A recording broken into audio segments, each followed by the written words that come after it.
Perlukah anak sekolah? Kalau ini ditanyakan kepada Scott Adkins, aktor ganteng spesialis film laga, jawabnya adalah tidak perlu. Lebih baik anak diajari menembak, atau lebih komplitnya, diajari untuk hidup mandiri dan kelak tak perlu jadi bawahan orang lain. Sukses, Lisa anaknya bisa menembak mati orang yang menembak ayahnya. Scott Adkins yang membesarkan anak dengan cara seperti itu adalah sosoknya sebagai Martin Baxter, tokoh utama dalam film Legacy of Lies. Dia seorang mantan agen lapangan MI6. Ia pensiun dari dinas rahasia Inggris itu 12 tahun silam setelah terjadi peristiwa yang menimpa istrinya. Dalam suatu operasi rahasia di Kiev, ibu kota Ukraina, sang istri disandra musuh dan akhirnya malah tewas terkena tembakan suaminya sendiri. Setelah pensiun, ia sendirian membesarkan Lisa sambil terus dibayangi hantu istrinya. Martin dan Lisa tinggal di London. Sebagai mantan agen rahasia, Martin harus banyak sembunyi dan tinggal berpindah-pindah. Karena terus-menerus pindah tempat tinggal, Martin pun juga jadi sulit mendapatkan pekerjaan. Jalan termudah adalah karena punya badan kekar dan jago berkelahi, ia rutin mengikuti berbagai pertarungan tinju gaya bebas ilegal. Pekerjaan lain yang dijalani Martin adalah jadi petugas keamanan klub malam yang mewah. Pada suatu malam saat akan berangkat kerja, ia sempat terpaku ketika menonton berita televisi tentang serangan gas saraf terhadap aktivis oposisi Rusia, Sergei Skuratov, di sebuah konferensi internasional tentang evolusi rezim pemerintah Rusia. Berita itu mengingatkannya pada tugas terakhirnya, mengamankan satu tas kotak berisi gas saraf di Kiev. Meski berhasil mengamankan gas saraf, istrinya, yang mungkin juga seorang agen MI6, harus tewas tertembak. Peristiwa baku tembak yang terjadi di lapak rongsokan bus itu jadi adegan pembuka film, setelah dibuka dengan kredit title ala film James Bond. Saat mulai bekerja, Martin Baxter ikut memeriksa pengunjung yang hendak masuk ke klub malam. Seorang gadis yang diperiksa tasnya sempat menyapa dan menyebut namanya.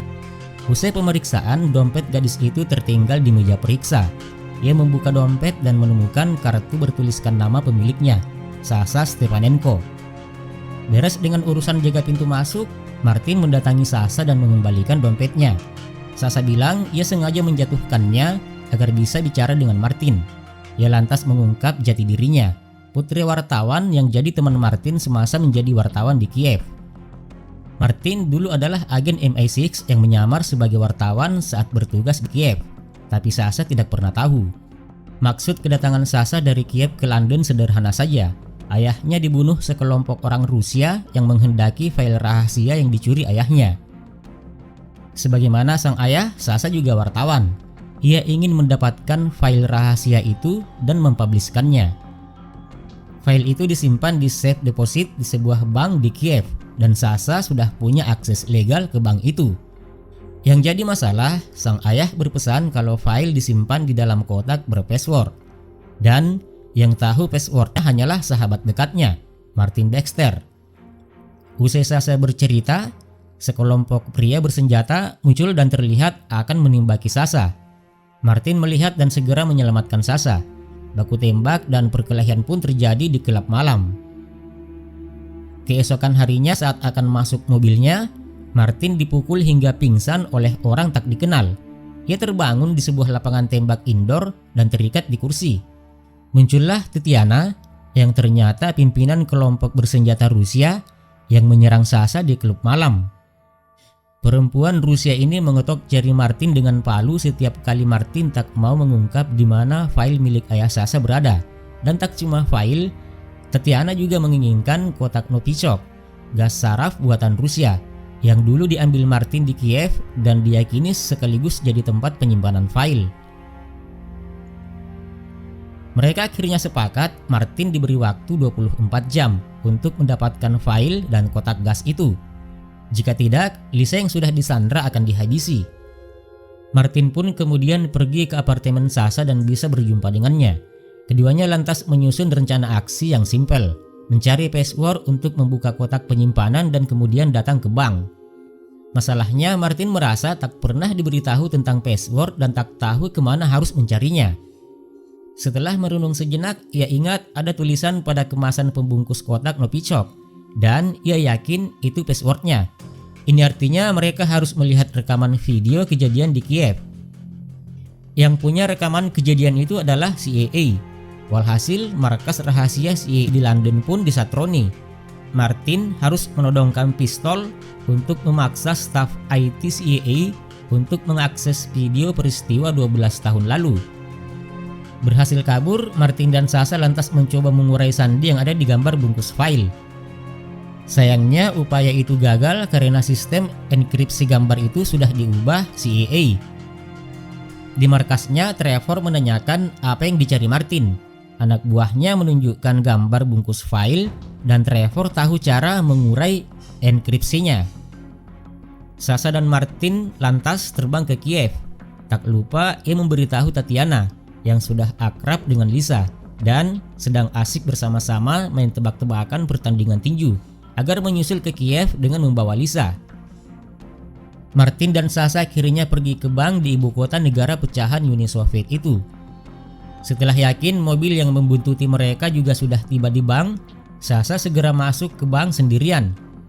Setelah menemui manajer bank, ia diantar ke ruang safe deposit box. Saat ditinggal sendiri, ia segera menelpon Martin dan memberitahu akses menuju ke ruangan itu. Setelah melumpuhkan sejumlah penjaga dan sengaja membunyikan alarm, Martin bisa bergabung dengan Sasha. Trevor dan Selenko masuk ke bank bersama pasukan bersenjata lengkap. Trevor pun langsung masuk dan disambut todongan pistol Martin. Trevor baru sadar kalau Martin sengaja membiarkan dirinya mengikuti jejaknya ke Kiev karena dirinya yang tahu password untuk membuka kotak itu, atau lebih tepatnya password untuk membuka kotak Novichok, alias kotak berisi gas saraf yang sekaligus dipakai untuk menyimpan file. Tak punya pilihan lain, Trevor pun menyebutkan passwordnya. Sasha pun berhasil membuka kotak Novichok. Dengan menggunakan Trevor sebagai sandera, Martin dan Sasha meloloskan diri dari bank. Ketika istirahat di tepi sungai, sekaligus membersihkan luka serempetan peluru di lengan Martin, Sasha menodong Martin dan mengambil kotak Novichok. Ia menuduh Martin bermitra dengan Trevor. Martin menjelaskan kalau ia memerlukan file rahasia itu untuk membebaskan Lisa yang diculik Tatiana. Sasha tak peduli, ia pergi dengan membawa kotak Novichok. Martin melihat potongan tiket rental mobil yang mereka sewa di bandara. Ia segera pergi ke bandara dan menanyakan ke petugas rental tentang keberadaan mobil itu, yang ia yakini pasti sudah dipasangi dengan GPS. Ternyata memang benar dan diketahui kalau mobil Mini Cooper itu berada di halaman parkir stasiun kereta api. Martin bergegas ke stasiun, melihat Sasha menunggu kereta api di peron dan mengejarnya. Setelah sedikit berkejaran, Sasha berhasil diringkus. Pertemuan barter Lisa dengan file dan kotak Novichok dilakukan di sebuah jembatan. Martin minta Lisa dibebaskan lebih dahulu dan nanti akan memberitahu lokasi file dan kotak Novichok plus Sasha sebagai bonus.